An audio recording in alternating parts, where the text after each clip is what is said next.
I love it. I love it. You said Fort Myers. Actually, Fort Myers is very much in my stream. Hmm. I just built Cape Coral, a multifamily A++ for $13 million. Oh, wow. Ground up construction.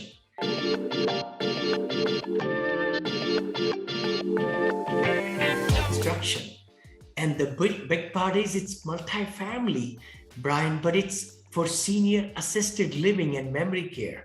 Hmm. So it's rental unit, but the exciting part is instead of collecting $1,300 per unit, I'm collecting $4,300 a unit.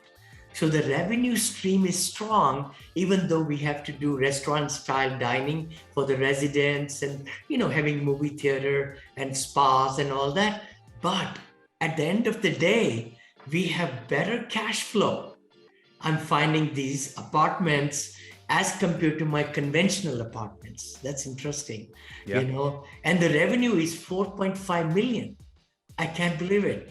For only building it for 16 million, the revenue stream is 3 times that much per year, 4.5 million. So that's something, I'm sure you are also probably looking into. I built in Cape Coral, Punta Gorda is opening up. In 8 months, we built it all ready to open the doors. We have 22 residents already who are ready to move in, and now we are not even complete yet. In today's market, especially in multifamily with where cap rates are, I think development makes a lot of sense. Yes. On a risk-adjusted basis. Absolutely. So true.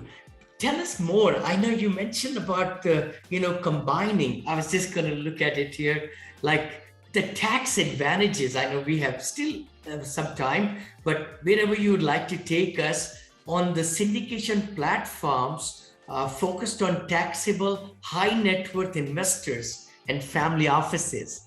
What could you share on those? Yeah, absolutely. So like I mentioned before, one of the things that you need to investigate as a potential investor is the other investors who are going to be participating in the deal. And what I mean by that is what you find oftentimes are larger groups, institutional investors, GPs, and sponsors that have non-taxable limited partners.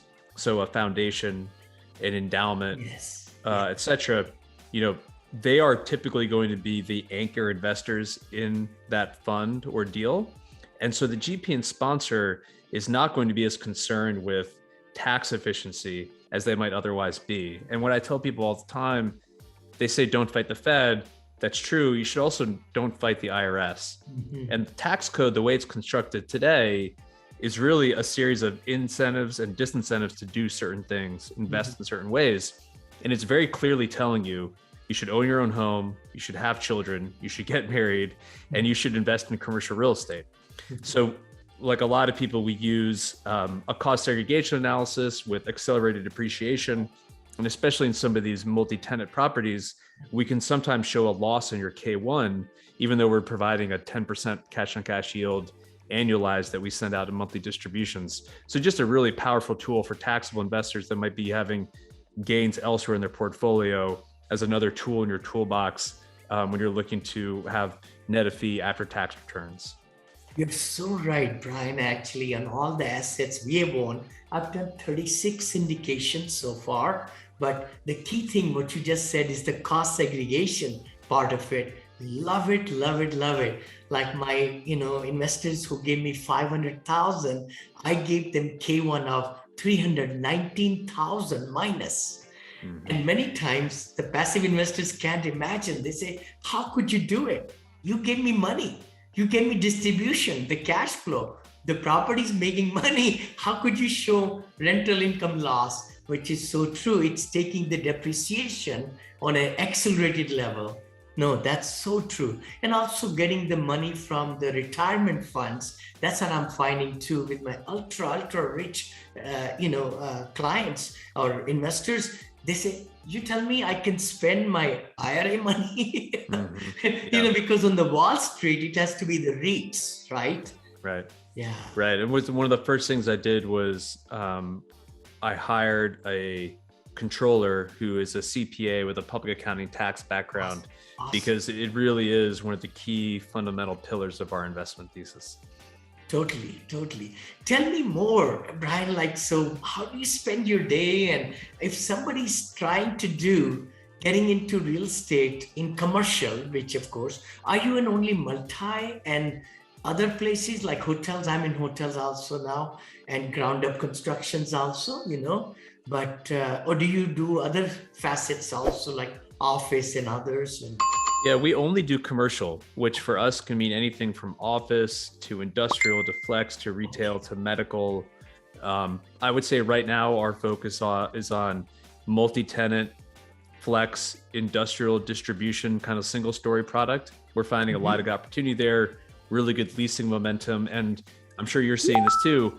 There are a lot of baby boomers who have now been through the Great Recession and COVID, and they are worried about potential tax increases or maybe the capital gains tax being changed or maybe 1031 being eliminated. And so there's a lot of product in the market right now being driven by high net worth individual sellers. And so we're finding some really good off-market deal flow through our brokerage network along those lines. So we've had a really big year this last year. We already have a couple of things moving into Q1 next year. So a lot of activity on our end. excellent, excellent. So you are doing syndication as general partner with the family office yourself, or are you collaborating with others? Like, for example, if I brought a deal to you, I only need to raise $4 million, to be truthful, for doing the whole ground up construction. And like I said, 16 million, it's worth 24 million almost within 2 years, because after we stabilize it and it gets to that 4.5, revenue stream, it gets to be that way. So do you do that, or do you just stay yourself and Yeah, so we are the sponsor operators. So we're the ones finding the opportunities, sourcing the deal, and then running it from an asset managed perspective. And then we raise our capital internally as well. We don't allocate towards others or have JV arrangements. Yeah. Although I do something once a month called the Excelsior Capital Club, where I invite other managers and sponsors onto a Zoom where they can pitch to my network. It's a way for me to educate my peers about other best-in-class managers, learn about new ideas, or educate themselves about different niche alternative investing strategies. So that is something that we do. Oh, awesome. If maybe we could touch base and love to come. Happy to chat about it. Yeah, happy. That'll be awesome. That'll be great, Brian. How can people reach you, or any other things on your mind that I've not mentioned, if you'd like to share with the audience? Yeah, thank you for having me again. This has been great. I'm really active on LinkedIn. That's how we connected. So if you want to just look me up, Brian C. Adams, Excelsior Capital, shoot me a note. I'm happy to connect with you and chat. And then you can go to the website, excelsiorgp.com. We have a ton of resources there, be it blogs, webinars, thought pieces, white papers about investing across alternatives, not just real estate.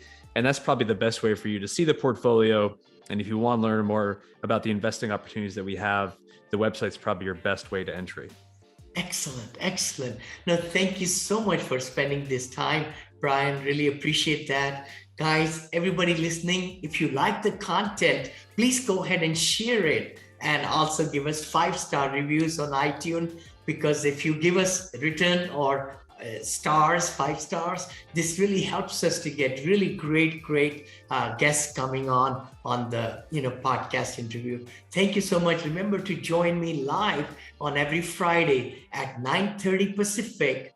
Every week we do Vinney and Bo show, and also my third book is coming out, which is Senior Living Investing Made Easy. My first book, second book, this is the third one. I hope you really like that one too. And we'll see you next time. Brian, thank you so much for your time. Really appreciate that. Thank you for hosting. God bless. I'll just stop the recording.